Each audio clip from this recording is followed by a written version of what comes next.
Selamat malam, salam sejahtera dalam kasih Kristus. Apa kabar semuanya? 2 minggu ya, 2 hari Kamis kita tidak ketemu.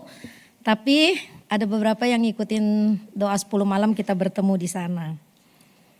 Terima kasih buat doa-doanya, saya sudah semakin sehat. Walaupun masih ada lah sedikit-sedikit sisanya ya. Tapi ketika saya beriman, besok saya tetap melayani. Malah semakin dipulihkan sama Tuhan. Tapi kalau saya bilang begini, hari Kamis saya gak bisa melayani lah karena saya sakit, maka iblis bekerja, sakitnya diperpanjang. Amin. Ya, jadi kita mesti punya iman seperti itu. Kalau hari pelayanannya Kamis, hari Senin jangan telepon Tante Nila begini. Tante Nila saya sakit, saya hari Kamis gak bisa melayani. Nah sakitnya diperpanjang. Ya, apalagi Senin masih ada Selasa, Rabu, Kamis masih ada kesempatan sembuh. Kita imani, sembuh. Hari Kamis aku tetap melayani. Saya tahu kita semua orang yang berkemenangan. Amin. Malam ini, tunggu ya mau batuk sebentar.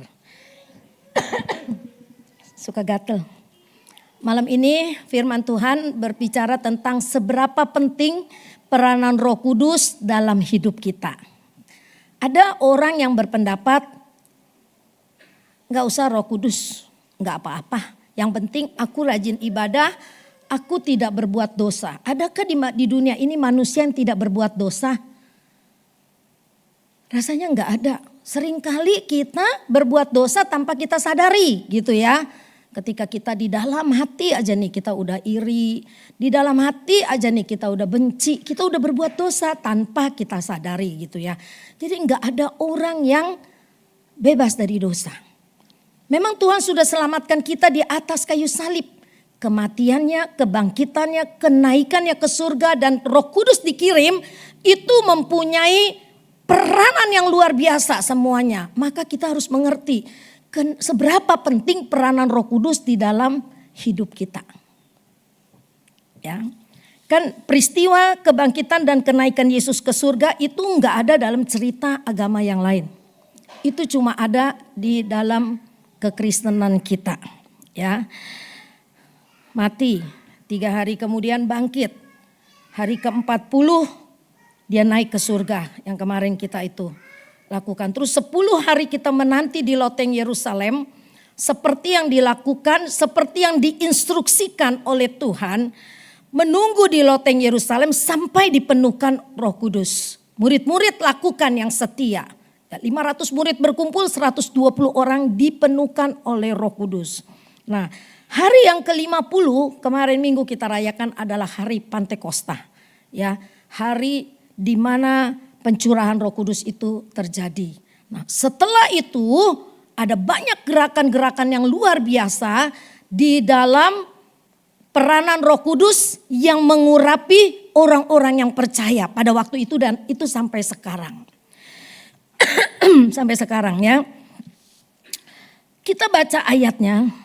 Yohanes 14 ayat 16 sampai 18. Mata saya agak burem-burem, saya juga gak tahu kenapa ini ya. Yohanes 14 ayat 15 sampai 18. Ayat 16 sampai 18.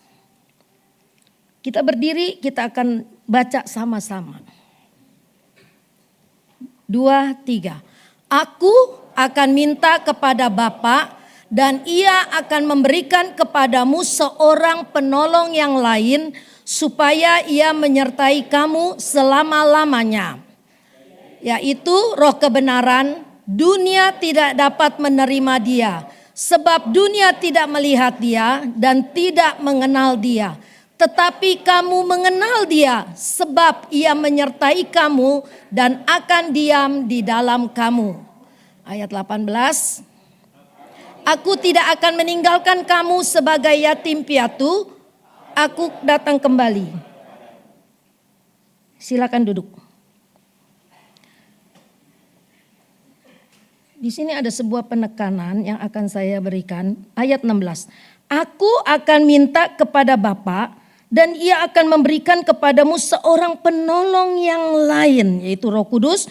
Supaya ia menyertai kamu selama-lamanya. Ini yang saya mau tekankan. Supaya ia menyertai kamu selama-lamanya. Roh Kudus adalah pribadi ketiga dari Allah Trinitas. Yesus datang ke dalam dunia 33,5 tahun. Dia naik ke surga, nanti dia akan datang lagi kedua kalinya. Ketika dia naik ke surga, dia bilang, aku akan mengirim penolong, yaitu Roh Kudus. Nah, ini janjinya. Ia menyertai kamu selama-lamanya. Kalau Yesus cuma 33,5 tahun, tapi Roh Kudus selama-lamanya. Ya, jadi selama-lamanya ia ada di dalam manusia, ia ada di dalam gerejanya, ia ada di dalam kita dan dia membimbing kita terus. Dia membimbing kita terus ya. Jadi kalau kita GPDI belajar tentang 3 zaman, zaman Bapa, zaman Anak, zaman Roh Kudus. Zaman Bapa adalah Bapa bisa berbicara langsung pada waktu itu kepada Adam dan Hawa ya.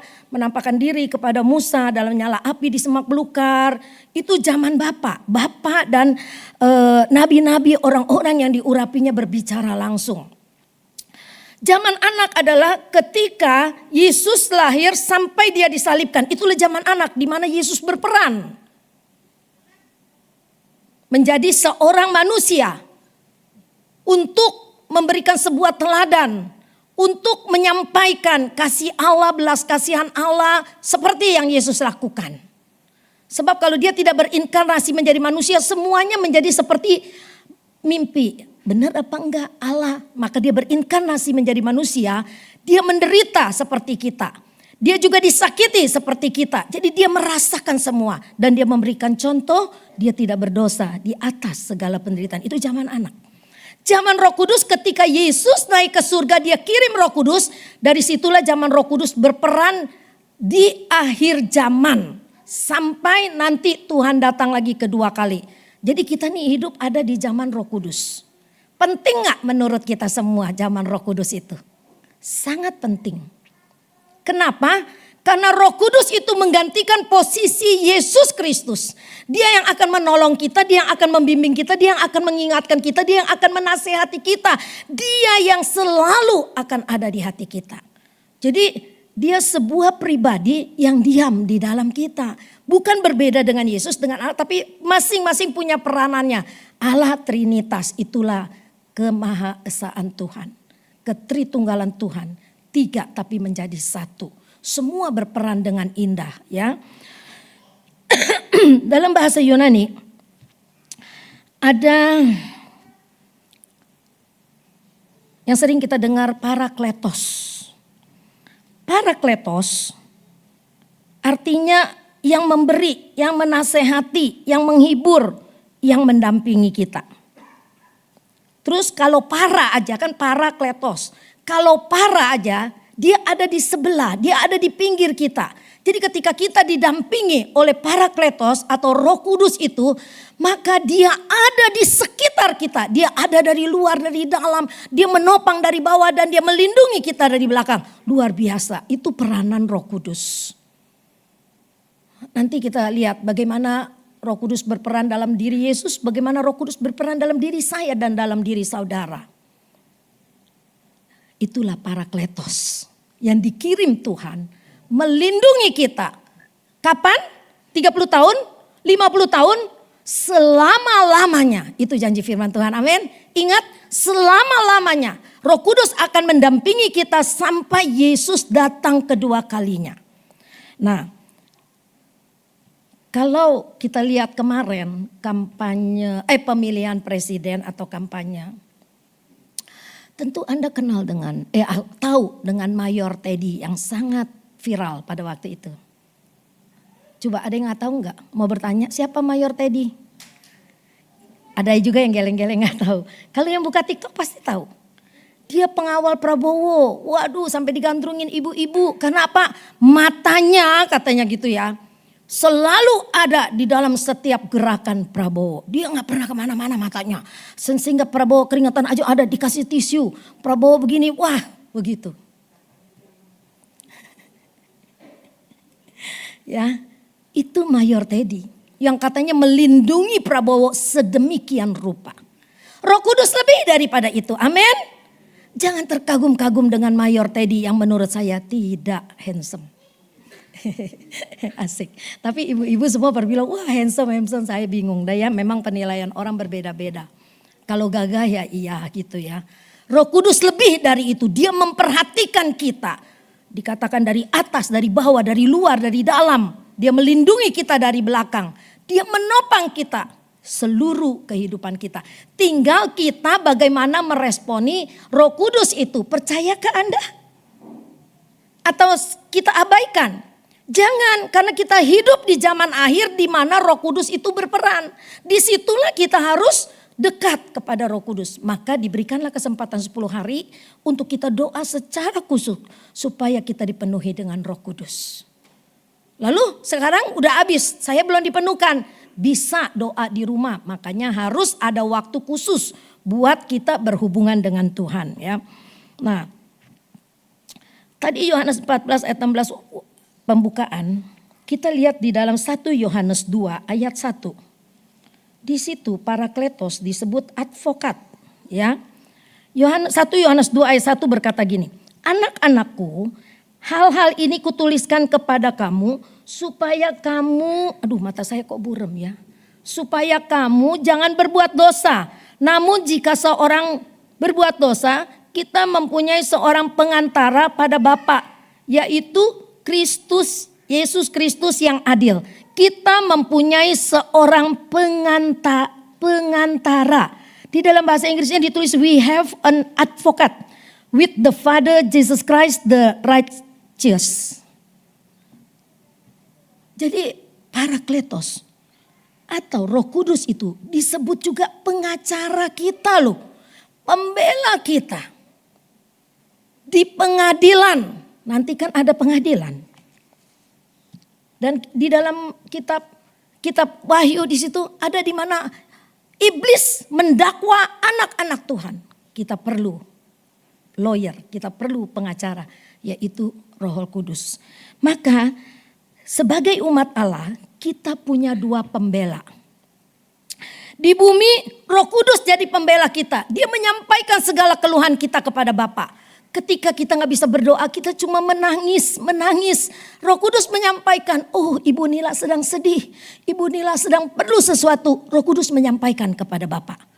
Ketika kita menangis di bawah kaki Tuhan. Di sorga ada pembela.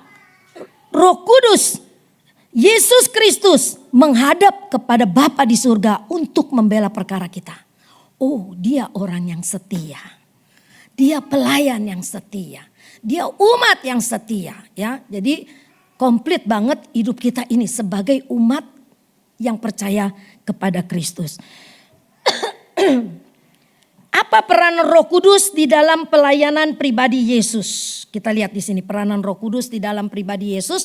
Kenapa kita harus bergantung kepada Roh Kudus? 1. Ini saya gak ambil banyak, saya cuma ambil beberapa yang pada umumnya. Yesus lahir bukan dari benih laki-laki, tapi dari Roh Kudus. Maria hamil oleh Roh Kudus. Maka dia adalah kudus, ya, bukan dari seorang laki-laki. 2. Yesus dibaptis oleh Roh Kudus, dibaptis oleh Yohanes di selam. Tapi pada waktu itu Roh Kudus turun ke atas dia dan Bapa dari surga berkata, inilah anak yang kukasihi. Trinitas sudah bekerja pada waktu itu. Bapa, Roh Kudus dan Yesus Kristus ya. Yang ketiga, Yesus juga membaptis murid-murid dengan Roh Kudus pada hari Pantekosta. Ketika Yesus bilang, tunggu di loteng Yerusalem sampai engkau dipenuhkan oleh kuasa Roh Kudus. Lalu Yesus dicobai di padang gurun juga dalam kuasa Roh Kudus. Kita baca ayatnya ya kalau yang ini. Matius 4 ayat 1. Matius 4 ayat 1 kita lihat begini. Matius 4. Maka Yesus dibawa oleh Roh ke padang gurun untuk dicobai iblis. Saya itu langsung ke Lukas. Lukas pasal 4 ayat 14. Lukas pasal 4 ayat 14. Lukas pasal 4 ayat 14 dibilang begini. Setelah dia dicobai di padang gurun. Dalam kuasa roh kembalilah Yesus ke Galilea dan tersebarlah kabar tentang dia di seluruh daerah itu. Dalam kuasa roh. Pada waktu selesai berpuasa, Yesus dibawa oleh roh ke padang gurun untuk dicobai. Tetapi ketika dia tidak berdosa dan dia tidak tunduk kepada iblis, dia lawan iblis dengan firman Tuhan. Maka dikatakan dalam kuasa roh kembalilah Yesus ke Galilea. Jadi dalam pelayanannya di bumi, dalam segala keadaan Yesus itu dikuasai oleh Roh Kudus.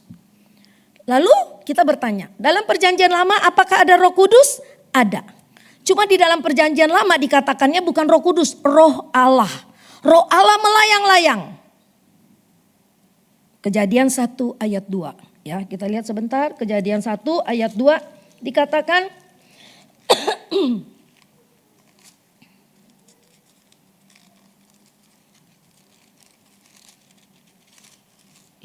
ininya nempel banget. Kejadian 1 ayat 2 begini ya. Bumi belum berbentuk dan kosong gelap gulita menutupi samudra raya.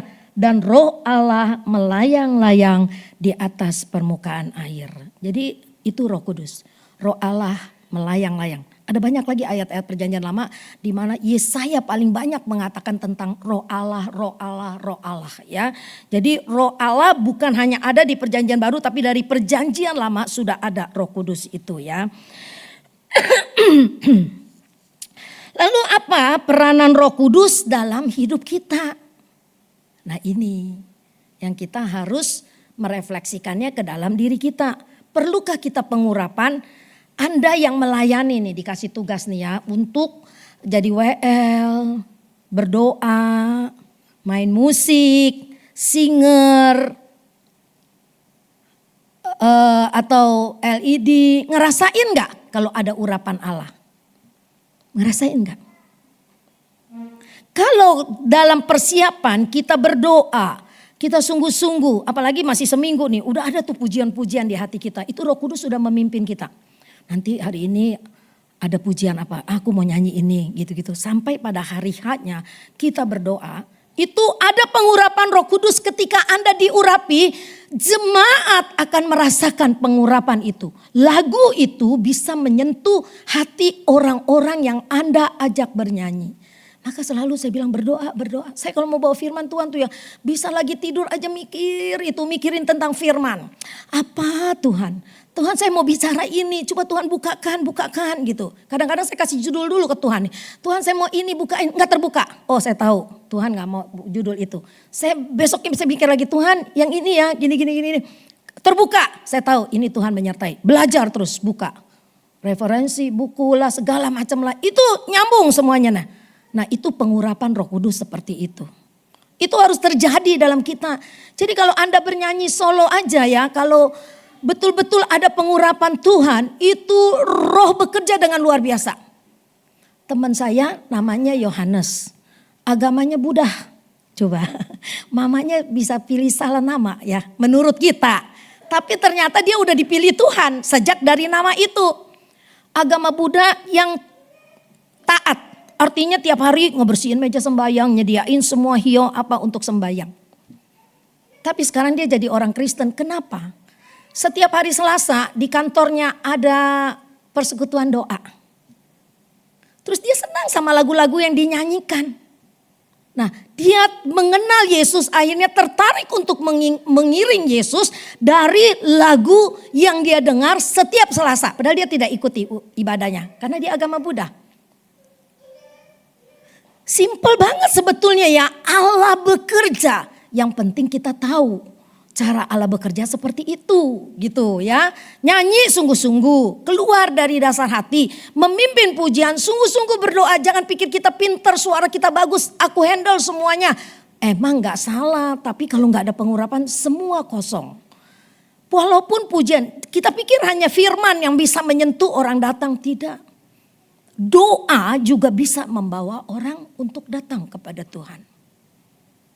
Saya aja nih kalau mau besuk doanya begini. Urapi pujian yang kami naikkan. Urapi doa yang kami panjatkan. Urapi percakapan kami yang kami bercakap-cakap dengan orang yang kami kunjungi. Supaya apa?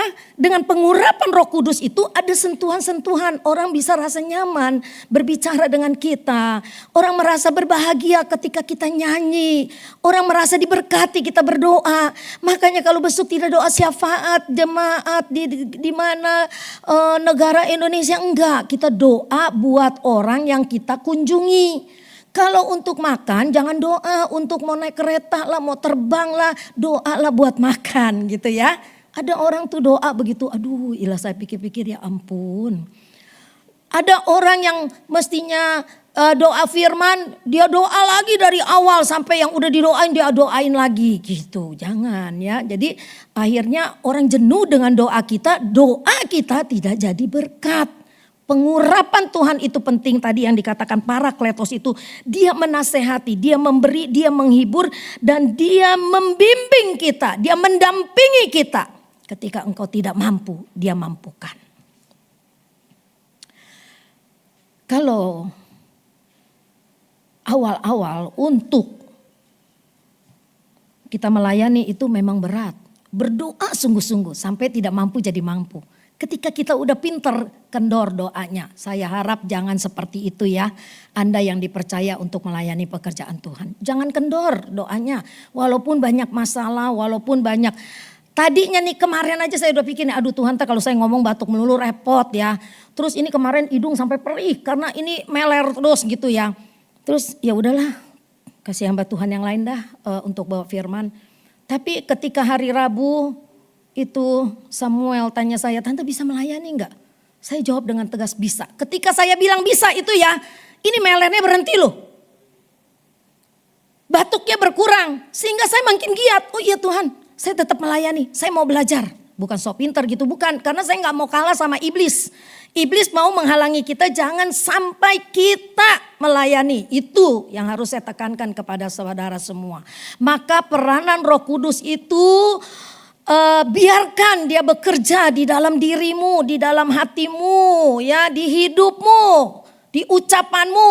Biarkan Roh Kudus berperan di situ supaya kita jadi berkat bagi orang lain, ya. Maka pengurapan dikatakan adalah kuasa Allah atas kita yang melayani Tuhan. Pengurapan adalah kuasa ilahi yang diberikan kepada orang percaya. Siapa orang percaya? Saya dan saudara.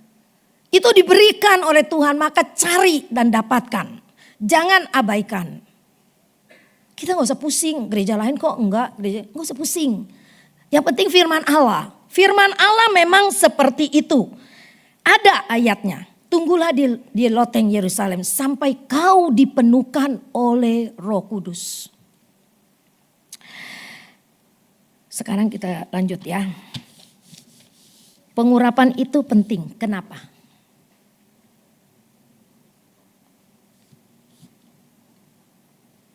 Karena nanti ada pernikahan akbar, di mana pengantin laki-laki yaitu Yesus Kristus dia datang. Dia akan apa ya kalau orang mau kawin datang, mau menyambut istrinya. Siapa istrinya? Gereja Tuhan, saya dan saudara. Istri yang bagaimana yang dicari? Bukan yang cantik, bukan yang seksi, tapi yang penuh Roh Kudus. Itu yang dia cari. Maka ada perumpamaan 5 anak dara yang pandai, 5 anak dara yang bodoh. Kenapa? Ketika pengantin datang, 5 anak yang pintar punya persediaan minyak. Sehingga ketika pengantin itu datang, pelita itu tidak padam. Tapi yang bodoh, lengah, nyantai, tidak sungguh-sungguh. Ketika pengantin datang, pelitanya padam. Bagaimana pengantin lelaki menyambutnya? Aku tidak kenal kamu. Nah, ini yang Rasul Paulus katakan di dalam Efesus pasal 5 ayat 31-32. Kita baca. Rahasia ini besar kata Rasul Paulus. Rahasia apa? Yuk kita baca. Efesus 5 ayat 31-32.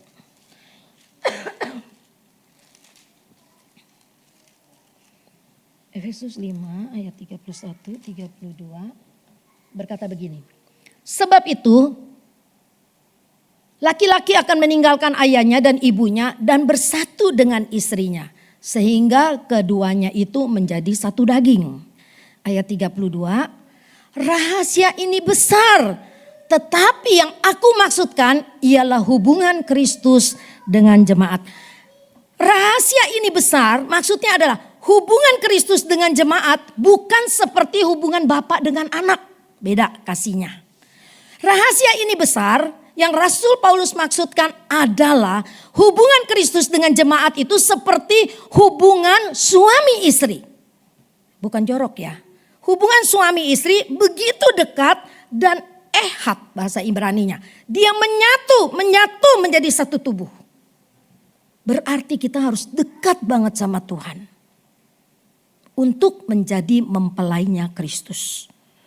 Maka bukan hubungan bapak dan anak, tapi hubungan suami istri. Maka Rasul Paulus katakan rahasia ini besar. Tetapi yang aku maksudkan ialah hubungan Kristus dan jemaat. Jadi dianalogikan dengan hubungan suami istri. Ya, begitu suci, maka kita tidak boleh mencemari tempat tidur. Karena hubungan suami istri itu begitu suci, begitu kudus. Dan itu lambang pernikahan Kristus dengan jemaatnya ya. Coba dimengerti untuk ini. Nah pertanyaannya, seberapa besar keyakinan kita kepada kuasa Roh Kudus? Seberapa besar keyakinan kita? Kalau saya sangat yakin banget. Kemarin hari Senin kan udah mulai sakit nih ya. Selasa, Senin udah minum obat. Selasa tambah parah. Sampai saya bilang, Tuhan saya harus ke dokter karena ini berbeda banget sakitnya gitu ya. Badan sakit, batuk gak berhenti. Ini meler terus, mata perih, kepala pusing. Aduh rasanya dari ujung rambut sampai ujung kepala gitu ya. Akhirnya saya putuskan saya ke dokter. Kemarin dari dalam keadaan masih teler-teler gitu ada yang telepon begini. Ini dari kantor pos Jakarta ada kiriman yang tidak diambil-ambil. Ini kan otak lagi pusing gitu. Ada kiriman yang tidak diambil-ambil. Saya sambil tiduran sambil setengah merem-merem begini. Jadi untuk mengetahui detailnya tolong pencet 8. Tanpa saya sadari saya pencet 8 kiriman. Apa ya? Saya pencet 8. Ketika saya pencet 8 ada operator yang ngomong. Ada apa ibu? Tadi saya ditelepon katanya ada paket yang tidak diambil-ambil. Paket apa ya? Oh iya tunggu sebentar. Pada waktu dia bilang gini. Tunggu sebentar Roh Kudus berbicara. Ini penipuan. Matiin gitu loh, matiin, saya matiin. Aduh tepat pada waktunya. Sampai saya kaget, saya tuh belum pernah nerima kiriman dari kantor pos. Gak pernah ada orang kirim barang dari kantor pos. Dan saya ya memang lagi sakit sih ya, memang iblis itu pinter banget lagi sakit diganggu begitu. Ya kacau balau.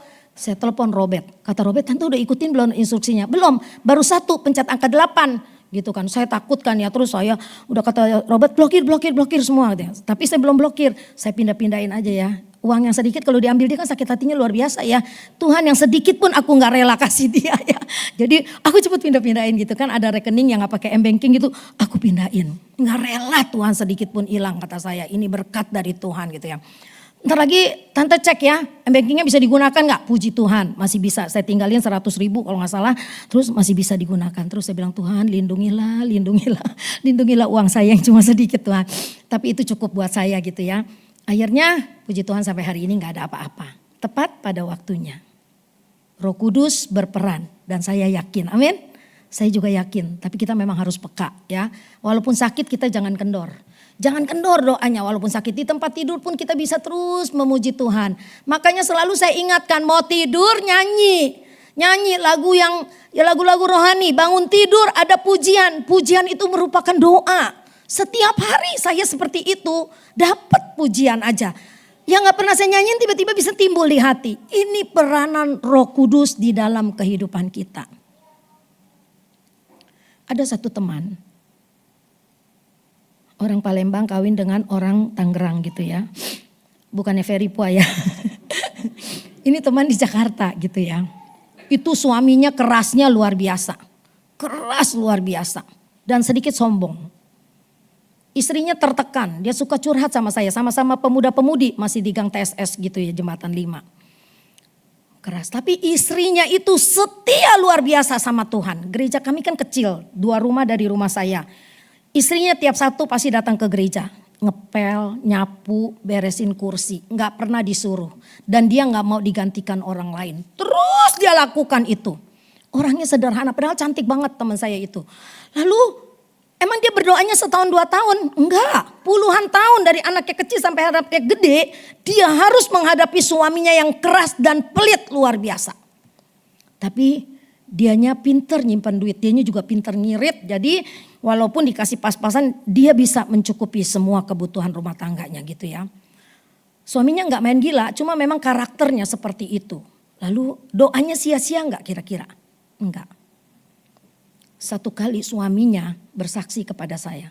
Di dalam doa 10 malam dia bilang begini. Tante Nila, dia panggil saya tante karena umurnya ya jauh. Tante Nila, saya gak pernah berdoa itu nangis, dia bilang. Tapi kemarin kenapa saya bisa nangis gak berhenti-berhenti, dia bilang. Itu jamahan Roh Kudus. Tapi saya gak berbahasa roh kata dia. Itu jamahan Roh Kudus, percaya. Percaya dan tunduk kepada kuasa Roh Kudus. Dari situ sedikit demi sedikit, enggak langsung begitu kayak kita balik tangan. Sedikit demi sedikit berubah. Sekarang rumah tangganya berbahagia. Ketika dia udah tidak keras lagi, dia bisa join dengan teman saya bikin kain kanebo dan berhasil. Sampai dia bisa beli ruko. Ajaib ya. Tapi nunggunya bukan setahun 2 tahun. Maka yang Tuhan minta dari kita adalah kita setia. Setia dan itu akan indah pada waktunya kalau kita setia. Banyak orang gak setia, pengen buru-buru. Pengen buru-buru kayak tetangga sebelah. Pengen buru-buru jadi hebat kayak si Eno, udah sukses. Jangan, itu bukan bagian kita.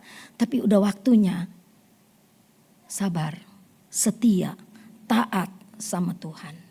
Itu juga yang saya jalani.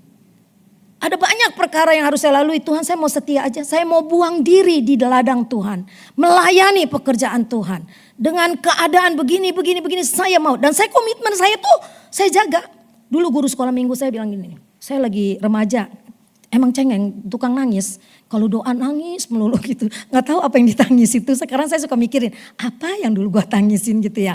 Terus nih foto. Lagi nangis di foto.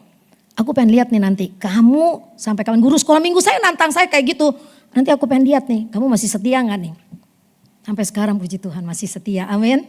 Saya harap semua juga fotonya saya simpan tetap setia ya. Apalagi Cipto ngebidiknya pinter tuh, apalagi Dedi tuh. Aduh, ada yang lagi ketahuan deh kalau Anda lagi main-main berdoa. Makanya jangan main-main ya, toto jepret aja kejepret. Bukan sengaja, dia juga pasti gak milih orang yang begitu, enggak. Tapi kan Roh Kudus juga mimpin. Kan saya doain yang motret, yang video, ya enggak? Yang LED gitu kan. Jadi ketahuan ekspresimu di sana. Sungguh-sungguh enggak beribadah ya. Jadi jangan takut, aduh terus pasang pura-pura begini. Ntar gue dipotret, jangan ya. Jadi tetap aja itu muna gitu ya. Maka kita bagaimana untuk dipenuhkan Roh Kudus itu kita harus punya hubungan yang intim dengan Tuhan. Hubungan yang intim itu bagaimana? Bukan doanya sebegini asal-asalan aja. Aduh Tuhan terima kasih hari ini aku mau pergi kerja. Tuhan lindungi keluargaku, berkati usahaku hari ini dalam nama Yesus amin. Enggak. Kita harus punya hubungan yang intim. Makanya ada pelajaran tabernakel Musa. Di mana dibagi 3 bagian, halaman, ruang kudus, ruang maha kudus. Kita menyembah mesti sampai mana? Apakah di halaman aja tuh yang cetek, yang gampang-gampang aja? Cuma kirim-kirim korban-korban persembahan? Atau mesti di ruang maha kudus yang kita bisa ibadah, kita ada roti, meja roti, ada mesbah dupa, penyembahan. Betul, tapi kita harus yang intim masuk sampai ke ruangan maha suci. Kenapa kita harus menyembah Tuhan sampai ruang maha suci? Karena disitulah ada hadirat Tuhan. Kalau dulu di kemah Musa, mereka berdoa gitu. Di ruang maha suci itu ada hadirat Tuhan. Yang boleh masuk cuma imam besar. Itu pun kakinya dipakai tali. Ada bunyi kelenengan-kelenengan. Jadi kalau dia salah melakukan ibadah, dia mati di situ. Kalau dia mati, nggak boleh orang geruyutan nih kayak kita nih. Kalau ada yang sakit aja geruyutan bantuin. Nggak boleh, nggak ada yang berani masuk. Siapa yang masuk, mati di situ. Begitu hebatnya kuasa Tuhan. Hadirat Tuhan. Maka kalau dilihat, wah keliningannya udah gak bunyi, berarti ada yang imam besar misalnya mati, ditarik talinya keluar. Sebegitu hebatnya hadirat Tuhan. Nah, kalau kita mau dipenuhkan oleh Roh Kudus, kita mesti punya penyembahan yang terus masuk sampai ke ruang Maha Kudus. Artinya cuma kita berdua dengan Tuhan, indahnya bukan main. Amin. Itu kalau saya dapetin ya, waktu pagi-pagi. Pagi-pagi itu saya menyembah Tuhan. Saya berlutut. Kalau pagi itu kan saya berlututnya sambil kayak nungging gitu kan ya. Itu saya bisa loh sampai setengah jam sampai itu. Tapi kalau ditekuk itu gak bisa. Tapi buat saya itu udah merupakan satu mujizat gitu. Lalu saya sujud menyembah setiap pagi seperti itu. Dan itu hubungan indah banget. Cuma saya dengan Tuhan. Air mata bisa bercucuran. Ngadu semua hal kepada Tuhan. Begini Tuhan, aduh Tuhan, bagaimana Tuhan? Tadi orang itu berkata gitu, Tuhan bagaimana besok mau bayar ini, mau bayar itu. Ngadu sama Tuhan. Tapi sebelumnya menyembah dulu kepada Tuhan. Doa permohonan itu terakhir. Itu jadi indah, mengalir. Maka pada waktu dipenuhkan Roh Kudus juga saya saksikan lagi nih berulang-ulang nih ya. Tahun 84 saya di Solo jadi pengerja. Belum dipenuhkan Roh Kudus. Lagi kacau balau keadaan rumah tangga saya, pribadi saya semua. Lalu saya kepengen sekali dipenuhkan Roh Kudus. Sebab pada waktu itu di gereja itu cara kepenuhan Roh Kudusnya sangat berbeda gitu ya. Dia pasti kasih pengarahan 5 menit. Terus dia pendeta keliling akan tupang tangan supaya kita semua dibakar oleh kuasa Roh Kudus. Saya berdoa begini, Tuhan saya pengen dipenuhkan Roh Kudus. Tapi kenapa saya enggak dipenuhkan Roh Kudus? Sekarang ini saya udah jadi pengerja, udah pelayan Tuhan begini. Firman Tuhan berkata begini, kasihilah musuhmu. Aku lawan, aku gak punya musuh Tuhan, aku baik dengan semua orang. Besok hari kedua begitu lagi, Tuhan aku mau dipenuhkan oleh Roh Kudus. Ayat itu muncul lagi, kasihilah musuhmu. Aku gak punya musuh Tuhan, aku tolak, aku tentang. Merasa dirinya benar. Hari kelima, Tuhan penuhkan aku dengan roh-Mu. Kasihilah musuhmu. Ketika aku mau jawab, Tuhan aku gak punya musuh. Muncul muka Bapakku. Bapak saya mukanya muncul di dalam doa itu. Kenapa?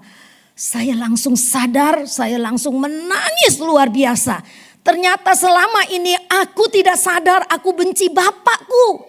Dan ternyata itulah musuhku. Aku pikir musuh adalah orang yang berseteru dengan saya. Aku pikir musuh adalah orang yang menyakiti saya dan saya benci sama dia. Itu musuh.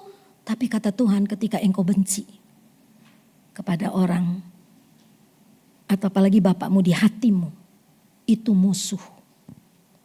Luar biasa. Siapa yang bisa nyadarkan kita seperti itu kalau bukan Roh Kudus? Amin. Roh Kudus yang bisa nyadarkan gitu. Kenapa Tuhan? Padahal saya rasa gak ada orang tahu saya benci bapak saya. Karena perbuatan yang menyakiti hati mama saya. Saya benci. Kalau koko saya kelihatan tiap hari ngasah celurit. Gak tahu siapa yang mau dibunuh sama dia. Sampai saya bilang Tuhan rumah ini kayak neraka. Aduh saya takut Tuhan. Ngasah celurit. Koko saya itu memang orangnya berangasan. Aduh Tuhan. Tapi ketika Tuhan bicara, bapakmu adalah musuhmu. Nangis luar biasa saya. Ketika saya menangis saya bilang Tuhan ampuni saya. Tuhan ampuni saya. Saya dipenuhkan oleh Roh Kudus. Bisa berbahasa roh sampai udah berhenti doa saya masih berbahasa roh terus. Enggak bisa di stop. Itu indahnya tidak bisa dilukiskan dengan kata-kata. Pendeta tumpang tangan. Waktu itu pendetanya Theophilus Rahmat. Ya udah tua banget. Lalu dia tumpang tangan, saya bisa stop. Dia ucapin selamat Anda dipenuhkan Roh Kudus. Ya, itu gembala memang sangat membimbing banget gitu ya. Terus ketika malam saya tidur, saya berbahasa roh di waktu tidur. Aduh luar biasa. Nah dari situ mulailah hati saya dilembutkan. Sedikit demi sedikit saya mulai mengasihi bapak saya. Artinya gini, saya mulai mau menyapa dia. Saya mulai rela kasih dia uang. Dulu gak rela, gak enak. Kasih dia uang enak aja dia piara anak orang gitu kan ya. Kasarnya gitu. Saya mulai rela, saya kasih. Ketika saya dipenuhkan Roh Kudus saya mengampuni gitu. Suami saya pun usahanya mulai diberkati Tuhan. Rupanya pengampunan itu memang tidak mudah. Tapi kalau Roh Kudus berperan dalam hidup kita, dia menyadarkan kita dan kita bisa melakukannya dan kita mau. Amin. Saya nggak tahu nih malam ini Anda punya masalah apa. Tapi terus bertanya sama Tuhan, kenapa saya nggak dipenuhkan oleh Roh Kudus? Apa saya kurang sungguh-sungguh? Apa saya ada musuh? Setiap pribadi Tuhan berbicara berbeda. Tuhan nggak bakal bicara sama saudara, kasih lihat musuhmu. Enggak, pasti beda. Tapi Tuhan berbicara kepada saya seperti itu. Dan sungguh indah sekali ya. Terus apa untungnya dipenuhi Roh Kudus? Galatia 5 ayat 22-23 tampilkan aja di situ. Kita diberi kasih, sukacita, damai sejahtera, kesabaran, kemurahan, kebaikan, kesetiaan, kelemah lembutan. Terakhir penguasaan diri, diawali dengan kasih dulu. Kita dipenuhi dengan kasih. Diakhiri dengan penguasaan diri. Di tengah-tengahnya itu ada damai sejahtera, ada sukacita, ada kesabaran, ada kelemah lembutan, ada kemurahan, ada kesetiaan. Kita yang tadinya gak ada kasih, bisa ada kasih ketika dipenuhkan Roh. Kita yang tadinya mukanya suka asem lulu kayak pepaya panjang, akhirnya bisa tersenyum sama orang. Kan ada orang yang gak bisa tersenyum sama orang ketemu gitu ya. Kalau saya sih orangnya gampang tersenyum. Terus ada orang yang tadinya gak ada damai hatinya. Sekarang mulai ada damai sejahtera, bisa ngobrol sama orang, bisa damai. Kalau gak tadinya mau berantem melulu nih ngomong sama orang. Yang tadinya gak ada kesabaran, marah melulu. Kelamaan, udah tinggalin aja, gak usah ke gereja. Gitu kan, ada orang yang gak sabar. Akhirnya bisa jadi sabar. Ada kemurahan, dulu pelit sekarang jadi gak pelit.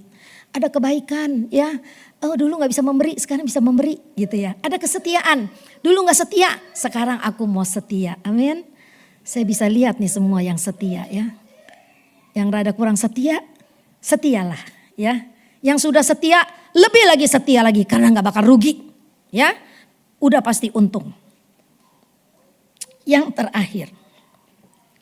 1 Yohanes 2 ayat 27. Kita baca sama-sama. 1 Yohanes 2 ayat 27.